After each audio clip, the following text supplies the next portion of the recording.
All right, well, hello and welcome. I'm the Kodiak Broncos Podcast, and today I'm here to talk about grading the 2020 NFL Draft class. Now, before I get into it, I just want to mention a couple things. First of all, it is kind of the dead period of the offseason, so if there's anything you guys suggest or anything you guys want me to cover, feel free to let me know because honestly, I'm getting pretty bad writer's block right now.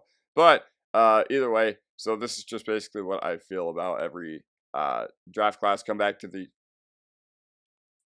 All right, well, hello and welcome. I'm the Kodiak Broncos Podcast, and today I'm here to talk about the 2020 NFL Draft, more specifically the Broncos Draft and what I'm grading every pick as. But before we get into it, I just want to say a couple things. Leave a like if you enjoy, subscribe if you're not already. You can always wait till the end. Hopefully, I'll have earned it. And yeah, also leave a comment letting me know what you want to see because I'm getting pretty bad writer's block, and I don't know, it's just been tough this time of year to figure out literally anything to talk about. So, it could be literally anything Broncos related. Just let me know what you want to see. Either way, let's dive right into it. So, the 2020 NFL Draft. I remember being on this exact bed that I'm sitting on right now, facing my computer screen, and watching Jerry Jeudy highlights for like 3 weeks straight. And I had basically been zoned in on Jeudy.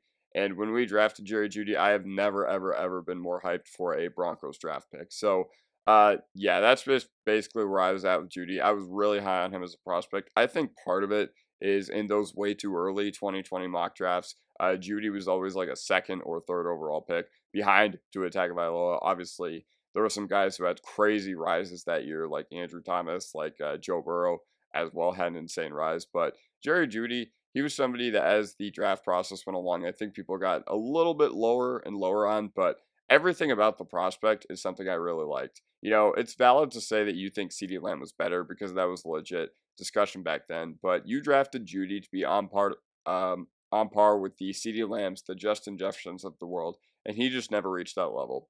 And when he was at Alabama, he was widely praised for his character by Nick Saban. Nick Saban said that he was the hardest working prospect that he had ever seen. So it's not like the Jerry Jeudy selection was anything that you look back on and you're just like, wow, how did we miss? It's just one of those things where it's like, all right, the draft is kind of like gambling and it just didn't work out. And listen, we did not do Jerry Jeudy many favors here as a member of the Denver Broncos. Like, we didn't really have a viable quarterback option. We didn't give him any semblance of any good offensive coaching until his last year when he was finally on his way out. But yeah, and the attitude and crash outs were just way too much. Good for him for playing well in Cleveland this year. But one thing I forgot to mention is that Jerry Jeudy is not blameless for I was time waiting here. You know, going on Twitter after games and being like, at least I got my cardio in. When Cortland Sutton had been with us for, I don't know, 5, 6 years, he had seen some god awful QB play, even longer than Jerry Jeudy had. And he never went to Twitter. He never complained or anything like that. So, yeah, that's basically all I have to say is that Jerry Jeudy, like, I don't know, the Steve Smith thing, I don't really put a lot of stock into that. I know a lot of people did, but Steve Smith also told the Carolina Panthers to draft Jonathan Mingo when they called him, so I don't put a lot of stock into his opinion. But all the other stuff with Jerry Jeudy, like the fact that he dropped as many yards on us as he did, and the fact that he celebrated as hard as he did on Twitter and still is today, like, it just shows you where his priorities are at. And listen, Broncos country, you can be upset with how things turned out with Jerry Jeudy. Heck, I am too. I really wanted him to be a really good player here. But please stop glazing him. Like, that's just all I have to say is that I've seen some Krispy Kreme level glazing on Jerry Jeudy, and I just cannot, for the life of me, understand why everybody is so hung up on him and thinks that we should have kept him when it was clear he didn't want to be here. And I grade this pick as a C minus. He's not a total bum, but he's not the player that we thought we were drafting at all in 2020 during the COVID year. All right, so KJ Hamler. No one, I think, from the Duck era would have benefited from our current coaching staff and current strength and conditioning regime more so than KJ Hamler, because when Pat Shermer is your offensive coordinator, it just kind of shows you that things really stagnated for 2 years. Things just never really got that much better. And even in the 2022 year, like with the Hackett year, KJ Hamler, the only thing I remember happening was him being wide open in the end zone and Russell Wilson never really seeing him. And this is just another one where I look back at the profile and I still stand behind the process of the pick.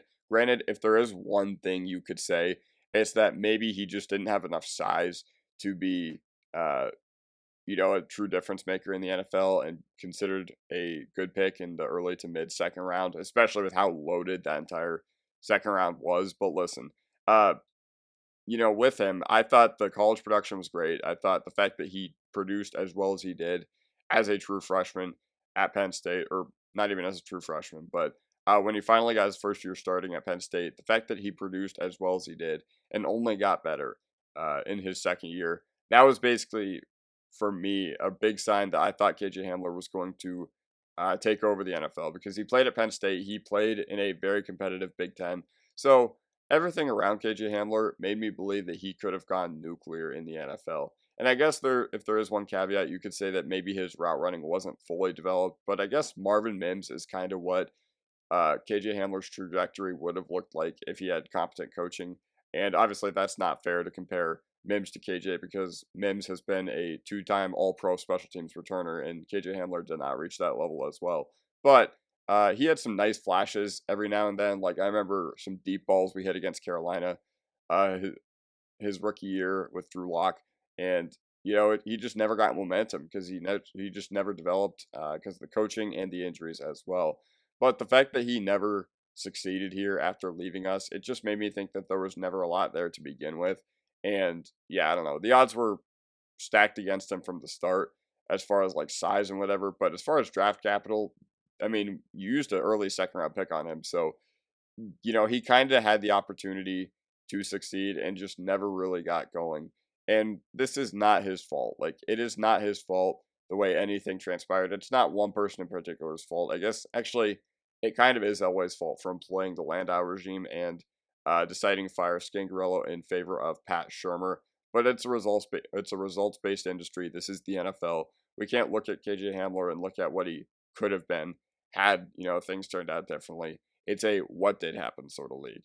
And with KJ Hamler, I think we've had a lot of smaller receivers break out within the past few years, like the Tank Dells of the world. Like I think Josh Downs also is not that big, but you just got to look at the size and you just got to look at all that and be like, okay, maybe these guys truly aren't developed in their game as much as we thought, and maybe we need to stay away from them when we're looking at a prospect like KJ Hamler in the second round again. And now we're here to talk about Michael Ojemudia. So Isaac Yiadom, Michael Ojemudia. There's some other few trash cans in there included from the Elway era drafts as well. But, for a guy that was obsessed with his project corners, we just never really got going at all, like under any circumstance in the Elway era. We never got anything formidable behind who was usually our cornerback one in those years. And those depth charts, I reminisce on them, and we had guys like Isang Bassi, we had guys like Fuller, who was our other cornerback, Callahan, and all that. And I look at our secondary back then, and the fact that we now have Surtain, Barron, Abrams Drain, Moss, Brandon Jones, Hufanga as well. I'm just like, wow. The fact that we had Simmons basically carrying the secondary and then not a whole lot else behind that, it just shows you where we've come as an organization as well. So talking about Michael Ojemudia in particular, he forced 4 fumbles in his rookie year, but as a cover guy, I never saw him do anything that I thought was even remotely kind of good. And he was another guy whose trajectory was completely derailed by injuries. And he played a lot like Jaquan McMillan to me early on. But the difference is that Jaquan McMillan has sustained his play for a full 2 seasons of NFL action, whereas Michael Ojemudia, he forced 4 fumbles in his rookie year, then he just never got on the field again because he was always hurt. And the emergence of McMillan kind of mitigates this miss, but luckily, you re-roll with Mathis 2 years later as well. And was Mathis good? Not really. But, Michael Ojemudia, he was a spectacular flail out. Isaac Yiadom, at least Isaac Yiadom has had some success in the NFL and other teams. I think he was actually pretty formidable for the Saints this past year. And, he lasted until the end of 2022, talking about Ojemudia, and now he's in the XFL. So no matter where he ends up in the XFL, I just hope that he's able to succeed, and I hope that he finds his way into the NFL again eventually, because ultimately I wanted all these guys to succeed. But once again, this is a results-based industry, and you have to grade them with what happened, not what you were hoping could happen, not what you think would have happened, but what did happen as well. This one, Lloyd Cushenberry. So we've got a nice little hit right here. So the trajectory of Cushionberry let me know that we had something special with Zach Strief because Cushionberry overnight basically transformed into a very, very good player for the Denver Broncos. And, was he ever, he was regarded as one of the like top 10 centers in the NFL in 2023, which was absolutely fantastic because for years I had seen Broncos country saying like, "Wow, look at him! He is the lowest BFF grade. He needs to add strength or whatever." And Cushionberry was another guy who fell to us when the original draft was going on because he was a mocked late round one, early day two guy, and he just ended up falling to the third round. So, yeah, that was ultimately something I was really, really interested in. But he was actively bad at center for the first 3 years of his career, and centers usually take some time to develop. So, it is kind of our fault for throwing him in there. It is kind of our fault for not finding a viable solution once Paradis had left. And he really stepped up in the 2023 season, but we replaced him with Luke Wattenberg. And honestly, in my opinion, I think Wattenberg is way better. I think, considering that Cushionberry really didn't have that great of a year with Tennessee last year, um, or he didn't have a bad year. It just wasn't the level of play that we had seen from him in 2023. It just shows you that, I don't know, offensive linemen are in very high demand. He got 4 for 52 from the Tennessee Titans, and it's just going to be interesting to see how we match up against him with Zach Allen and John Franklin Myers in week one. And we did get great play out of him in 2023, and then he left. Once again, I hope he balls out in Tennessee. Make your bread, build your legacy, and whatever. And yeah, once again, this was another guy who I want to reiterate, he fell to us, and we followed consensus by taking him. And yeah, Lloyd Cushenberry also got to wear LSU's fabled number 18, which is like a number. Colleges have those numbers that they really like to give to their outstanding guys off the field, and Cushenberry did wear that number. I don't remember specifically if it's 18, but yeah. So that's how I'm feeling about Cushenberry as well. McDelvin Agim, this dude is literally probably the worst defensive lineman I've watched in my entire life. I remember there was a game against the Chargers in 2021 where we surprisingly kind of ran them out of our stadium and we won by like multiple scores, which was a big surprise because the Chargers made the playoffs that year. But uh, Ajim, I remember, had a good game that game, and then it was a whole lot of what else. Like, that's just basically the way things transpired for the Broncos there. And I remember the 2022 preseason versus the Bills. I remember watching him just get run over. I remember watching him just get absolutely gashed. I remember, the Bills were getting like 7, 8, 9, 10 yards per carry.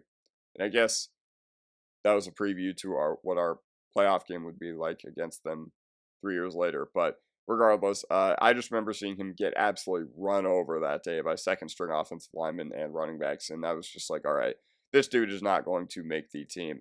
And he also had a minimal impact in 2020 and 2021.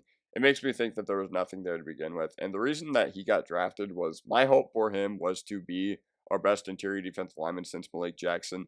It just never came to fruition. And this is another guy who I think is currently bouncing around NFL practice squads. I think he was on Houston last time I checked. I did he go to Indianapolis? Someone double check me on that. I think he went to Indianapolis afterward too. But yeah, he's kind of bouncing around the NFL right now, still kind of like trying to find his footing. But we never developed him either, and it was just unfortunately a big ouch. That's the only way I can describe his time here. Another F from this draft class. Albert Okwuegbunam. So this is another guy who I thought he had everything going for him to actually be a very successful player in the NFL. I feel like he would have vastly benefited from some real coaching. And for a fourth round pick, I like the idea behind kicking the tires on him because, you think back to 2020, you think about the fact that everybody was like, all right, this is the year where you try to build around Drew Lock and you see what you have in Drew Lock. And, why not get Albert Okwuegbunam, another good tight end who had some chemistry with Lock because they both played at Mizzou.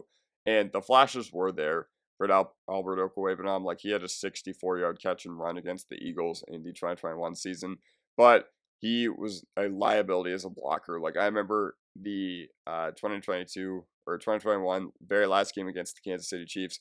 We were in the red zone. We probably should have scored to end the game. But what ended up happening was Alberto and Noah Fant both collectively whiffed on a block, and it left Nick Bolton in the backfield by himself. And yeah, it just never, the fumble injury, and then the rest is history. I truly believe that he could have been a very formidable tight end too for this team. And had he taken that next step as a blocker, because in the 2023 preseason as well, I remember there was a rep against the Rams where he just got pushed back and he looked like he was on roller skates. And, it was, I remember he had a good preseason up till that point, but, that was Sean Payton building culture. And I grade this as a C minus because 546 yards as a Bronco, like, that's not terrible. It's not terrible by any means, especially as a fourth round tight end where, the receiving yards don't really track to how good of a player you are, but it's not really that good either. And you probably were expecting more out of a fourth round tight end than you actually got from Alberto. But yeah, that's just basically how I'm feeling. So I feel like Fant and Alberto, if they were in our current team last year, that would have been monumentally an upgrade. But those guys are now on other teams. I actually don't know where Albert Okwuegbunam is either. It's kind of odd to me to think about Justin Sternad being a part of this draft class because I think he's the last remaining member of this draft class on the team, and he looked like a complete afterthought until last year. So he was not active for all of 2020, and he missed only one game since the 2021 season. And the fact that he's a linebacker, like, I don't know, he's been a pretty good model of health and consistency at that position, and he's a good culture guy as well. And I was pleasantly surprised by Sternad last year. Like, he had a complete resurgence in 2024 after being pinned as a strictly special teams guy. But the one thing I must say about Justin Sternad is that, for all the faults that he had last year and the fact that I was basically crapping on him a lot on this channel for not being, that good, I was very, very pleasantly surprised with how he played. And, he was pretty much strictly a special teams guy. He was actually supposed to sign with the Carolina Panthers, and I think he was going to follow Josie Jewell and go there as well. But he ended up changing his mind, and we got a lot of really good play out of him last year. Once again, against the bottom feeders of the teams that come in, like the Panthers and the, whoever that comes in and is just completely overmatched. Like, I am not concerned about our inside linebacker room from last year if we were to continue with them. Barton and Sternad, if we were to roll into next year with them as well. I think I would be concerned about if we were going to play the Buffalo Bills of the world, the Bengals, the Chargers, which that was a game where both our inside linebackers played terribly both times, but he way overperformed my expectations, like over anything that I could have ever expected. I grade this as an A minus because this is not a guy who you want to see starting in important games. Like, what you're getting with Justin Sternad now. You know that, all right, if something happens to our inside linebacker too next year, if you were to throw Sternad in that spot, it's not going to, like, you're not going to be freaking out, especially if it's lesser competition. If it is a high end opponent, then yeah, I might be freaking out a little bit. But once again, he had such a good year last year, all things considered, and it earned him a nice little spot on this team again. So yeah, that's basically what I'm feeling about Justin Sternad. He said that he was given the opportunity to compete with Singleton and Sanders for that inside linebacker 2 spot. I think we as fans should be cheering for Sanders, but yeah, that basically does it for me. I'm going to recap this draft class, and I just got to say that this was just brutal. When the biggest hit for my draft class is Sternad, you messed up pretty royally, and it didn't matter that we got good play from Judy, Cushenberry, Sternad, and all that. We got sporadic seasons of good play from them, but we never got like that bona fide starter for many years that we thought we were getting with a lot of these dudes. And when these draft grades and draft rankings come out, it just shows that you need to not get hung up on consensus and not bask in the rankings of our widely praised draft class.